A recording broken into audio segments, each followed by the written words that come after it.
To create BFX like this, create a black linear dodge layer. Then on top of that, create a normal layer and a gradient map with black as the first color. Then paint the BFX in a normal layer with black and white and change the color on the gradient to whatever you need. Number 2. You can make a nice bounce light from the sky using a color dodge layer and a pure saturated blue. You just have to paint over the places where you want it and then drop the fill of the layer, like 30 to 40%. 3. To create chromatic aberration, you just have to duplicate the layer and then uncheck one of the RGB channels on the layer styles and then move it around.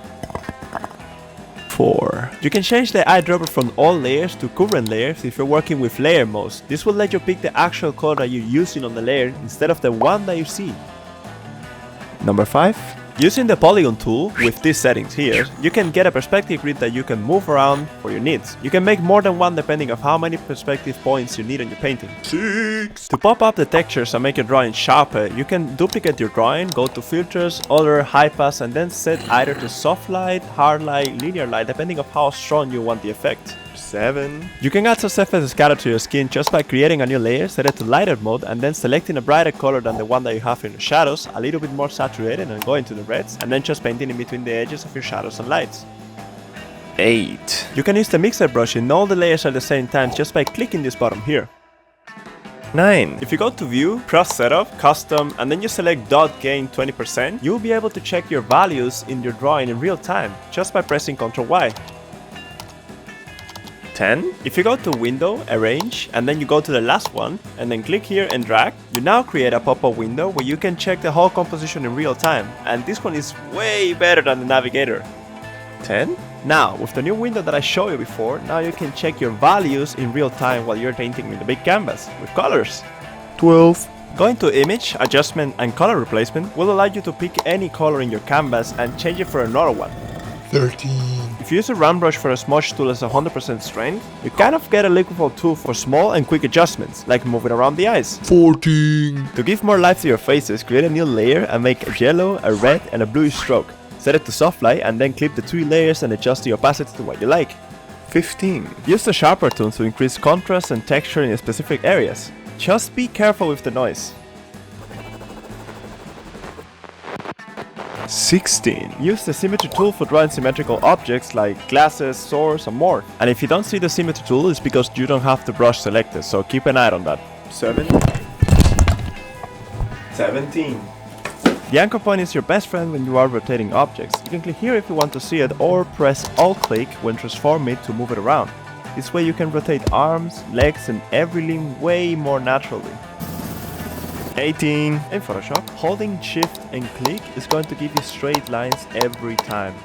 19. At the beginning of your painting, it's better to zoom out. You will make less proportion mistakes and have a better look to your composition this way. 20. Make sure to flip your canvas often. This will help you to spot mistakes you might not notice otherwise, especially in faces. 21. You can use a stabilizer if you struggle with smooth lines. Just try to not overdo it. 22. Make sure to save your progress often or you will probably regret it later.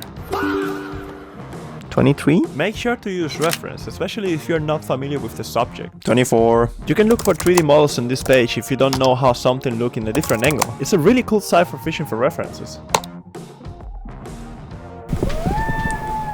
Yeah, 25. Avoid tangents as much as you can. Try overlapping shapes instead to give depth to your image. 26. Always draw in a little bit more resolution than the one that you need. You can always downscale the image, but upscaling the image is going to make it look pixelated. 27. If you create a new layer and fill it with a 50% grade, and then set it to overlay, you can add your noise to that layer instead of baking it into your drawing, like if it was a filter. 28. If you're struggling with drawing hands, you can take a picture of your own hand in the pose that you need and trace it, or you can get one of these.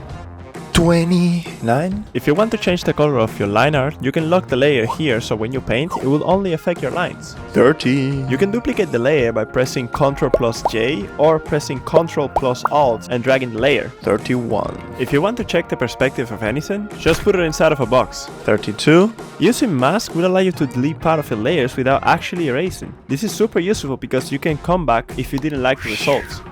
33. By pressing Alt-click between the layers, you'll be able to make a clipping mask, which will allow you to draw only between the boundaries of the layer below.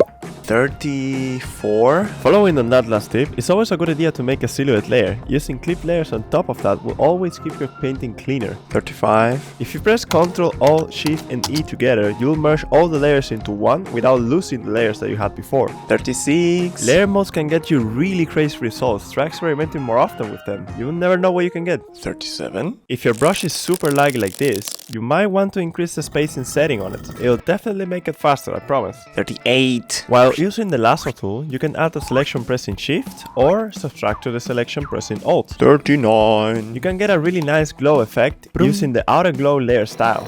40. Add color labels to your layers and group to keep everything organized. 41. When exporting your file to JPEG, do not use the max quality setting. It's too heavy and there's no difference between 6 and 7. 42. Full bright saturated colors don't share the same value. Take that in account when you're using them. 43. You don't need 100 brushes to be a good artist, just master a few and you're good to go. But if you want mine, they're on the link in the description below. 44. The faster you draw your lines, the more clean and confident they will look. 45. Adding particles to your drawing is a quick way to add depth to the image. 46. You can paste things in the same place you copy them by pressing Ctrl-Shift-V. 47. Make sure to use hotkeys, they speed up the painting process by a lot in the long run. 48. You can use a color balance adjustment layer at the end of your drawing to bring the whole image to a more cohesive palette. And tip 49, make sure to look at this video here. It's going to help you a lot to blend colors the right way, if you know what I mean. Subscribe.